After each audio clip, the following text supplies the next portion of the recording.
Hey crew, welcome back to my channel for another flight attendant video. As you guys requested, this is the story time from my Ghana vlog and we're gonna call it the boarding brawl. So stay tuned.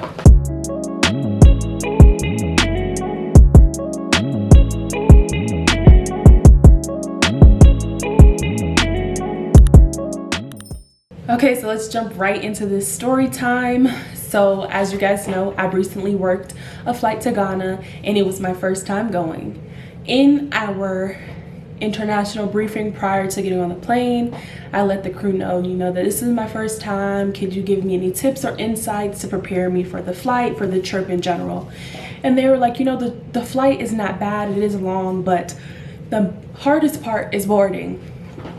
And I'm thinking like, okay. And this is a consensus across the board. Everyone is saying, yeah, boarding's the hardest part. And I'm like, okay, boarding is always hard. So how much harder can it be? That's probably where I jinxed myself. So we get on the plane. This is a wide body aircraft. For those of you who don't know, wide body is when the aircraft has 2 aisles instead of 1. And this flight is pretty much 100% full. So we're boarding and we probably were at 25% capacity as far as people scanned and boarded onto the plane, and all of the overhead bins were pretty much full.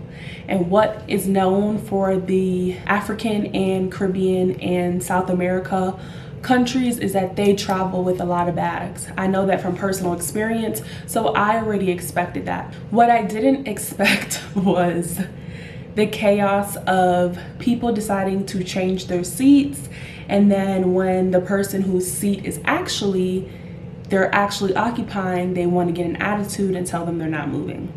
So I'm in the aisle, helping people, telling them, oh, you're on this side, the window seat, oh, you're on that side, the aisle seat. Now we're towards the 50 or 75% mark of boarding, and I'm attempting to hand out the amenity kits that we pass out on international trips. And before I could even get to the first row, someone's like, excuse me. I have a problem. I need your help. You have to come now. So I put the tray down. She's like, I'm traveling with my young children and you gave me this seat and I don't know why you would do this. And I'm like, me? Ma'am, I didn't book your passage. I didn't book your ticket. I did not assign you your seat. So it wasn't me, but I can help you. Let's see what we can do. So I get there, she shows me all her boarding passes, and she has, like I said, it's a wide body aircraft. So there's a 2-seater, an aisle, 4 seats, an aisle, and then 2 seats again. So she had the aisle on the right-hand side, the 2 middle seats in the 4-seater bank, and then the aisle on the left-hand side. And she's like, I want all of my younger children to sit next to each other. So a lady that was sitting in the aisle, I said, okay, do you mind? Before I could even get the words out, she's like, I don't want to move. I like my seat. I don't want to move. I said, okay, fine, that's no problem. I turned to the other lady. I said, I can't force anyone to move their seat. Unfortunately, you will have to take the seats that you have. She understood it. She was annoyed, but what can I do? I can't make more seats on the plane. We have to work with what we have. So now she's agreed to go to her seats, which are the 2 middle seats. But that same lady that I asked to swap, if she was open to swapping, is sitting in the aisle. So the lady's holding her baby, has her backpack on, holding her purse, and she's like, I'm in those 2 seats, trying to give the lady a hint, like, you have to get up. So the lady's like, the lady had her bag on one of the seats. So she's huffing and puffing, and she's like, well, go to your seat. So I'm like, ma'am, you have to get up for her to get into her seat. She cannot climb over you. And the lady's like, I don't like trouble. You're causing a lot of trouble. I don't like trouble. And she still hasn't gotten up. And the passenger is like, ma'am, I really don't want to hit you with my bag. Look, I'm holding my baby. I'm holding my purse and everything. Can you please just get up? So she's trying to get up, but she still has the seatbelt on. So I'm like, you have to take the seatbelt off. So she gets up, she lets the lady in, she sits down. First crisis accomplished. So I go back now to go and get the basket again to try and attempt to hand out amenity kits. And I make it like 2 rows past the first incident. So this guy comes to me, he's like, excuse me, I need your help. So I'm like, okay, I have to put the basket down again. I get to the guy and he's like, I am 16E, but there's someone sitting there. So I was like, okay, no problem. So I get to the lady who's sitting in 16E and I'm like, ma'am, what seat? Can I see your boarding pass? What does your boarding pass say? She's like, 16E. I was like, can I see your boarding pass? She's like, I don't have one. I don't know where it is. I said, okay, since you want to play games, what's your last name? So I pull up her name. I pull up the gentleman's name. He is indeed supposed to be sitting in 16E, and she's supposed to be sitting in 16B. So I said, okay, sir, well, you can sit here. Now she's like, no, I want my seat. Don't give him my seat. I was like, ma'am, well, if you wanted your seat, why didn't you sit there in the first place? So now we had to wait for her to come out of the middle seat, him to get into the middle seat, her to go to her seat, move all her bags over. Next crisis solved. For the 3rd time, I tried to go back and hand out these amenity kits. I made it probably another 2 rows, and then another gentleman is like, excuse me, I have a problem. Like, there's someone, I'm trying to sit in my seat, but like she won't let me. And I'm like, I'm sorry, like, what do you mean? So I get to the row. I ask for his boarding pass. He says, I'm in 21B, which is the aisle seat on the 2-seater side. And no one is sitting in 21B. So I'm like, well, what's the problem? There's no one sitting here. But there was a lady sitting in 21A.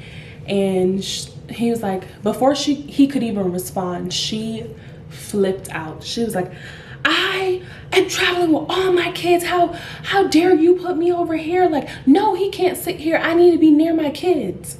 So she's sitting in 21A. Her kids are in the 4 middle seats.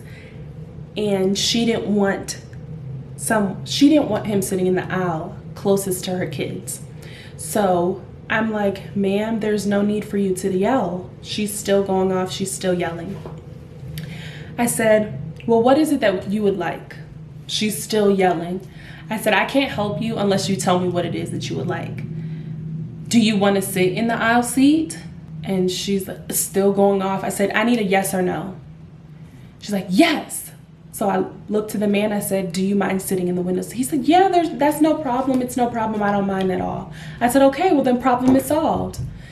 She's still yelling and screaming. Now another passenger was walking back up the aisle on her phone, not unrelated to this whole situation, and I guess was talking about her own seat. And she was like, girl, it's just a seat. Mind you, I said she's on the phone. Now the lady who I just moved to the aisle seat heard that and decided to pop up and was like, you need to mind your business. No, it's not just a seat. I'm traveling with my kids. Screaming at this lady. And the lady's like, what? Like, she was so confused. I was confused too. She's like, I'm on the phone. And she's like, no, you need to mind your business. So now the girl who was on the phone is getting upset because this lady is trying to get in her face and yelling. Oh, and the kicker is the lady who's traveling with her kids has a baby wrapped around her stomach, like with like a wrap. And she's trying to pop off at the mouth with another passenger. So now they're in each other's face. And I said, we are not doing this. The lady with the baby is yelling and screaming and pointing her fingers. I said, we're not doing this. So now I'm standing at the side of them trying to separate them. And the man is like, no, like, calm down. The passenger who switched seats for her, calm down. It's not that serious. Like, everything's okay. The girl on the phone's like, I wasn't even talking to her. Like, she needs to calm down. The lady with the baby is over here. No, you need to mind your business. I said, ma'am, you need to sit down now. She's like, no, I'm going to fight. I'm going to fight. I said, you're going to fight where? Because if you start fighting, you and all of these kids are not going to Ghana. So sit down. She's like, no. I said, I'm not going to ask you again, or you can get off. We're not doing this here at all. So sit in your seat, or you can come off the flight. The choice is yours.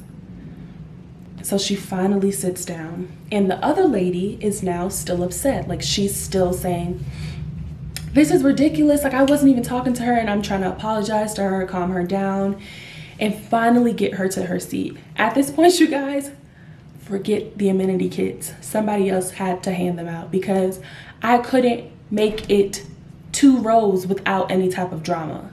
So now I'm like, I gotta get off of this aisle. Let me go onto the opposite side.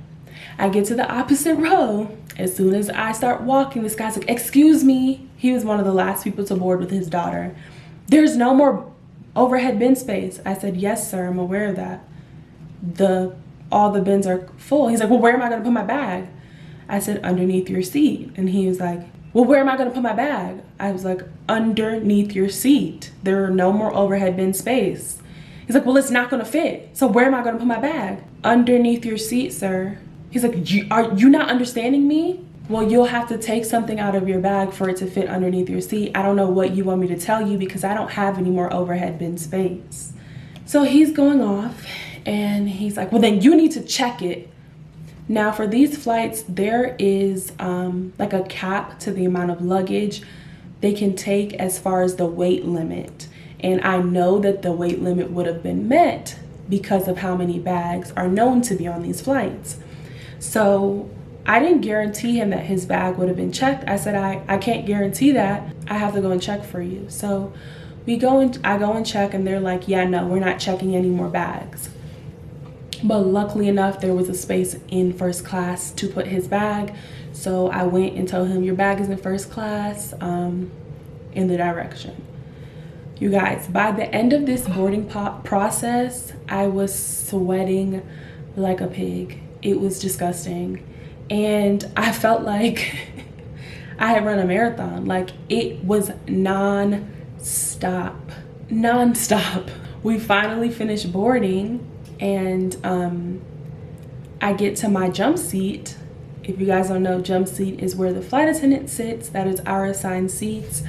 And I'm sitting mid-cabin and this guy instantly starts complaining, where's my pillow? Like there was no pillow on my seat when I got here and you need to find me a pillow and this is ridiculous and blah, blah, blah, blah, blah. And I'm like, well, sir, I don't have any more pillows to give you. Well, what do you mean? I don't have any more pillows. I don't know how else to say that than I can't give you what I don't have. He's like, this is ridiculous. Like, this is a long flight and what do you expect me to do? Like, at this point, all I can do is apologize and keep moving because it's not like I can manufacture a pillow out of thin air or go and make one in the back of the plane. So I was tired before we even started working. But that is it. That is the end of my boarding brawl story. I hope you enjoyed it. Comment down below what you would have done in my situation, dealing with the almost fight that happened and how you would have handled it. Thank you so much if you made it to the end of this video. I will see you in my next video. And as always, stay safe and see you soon.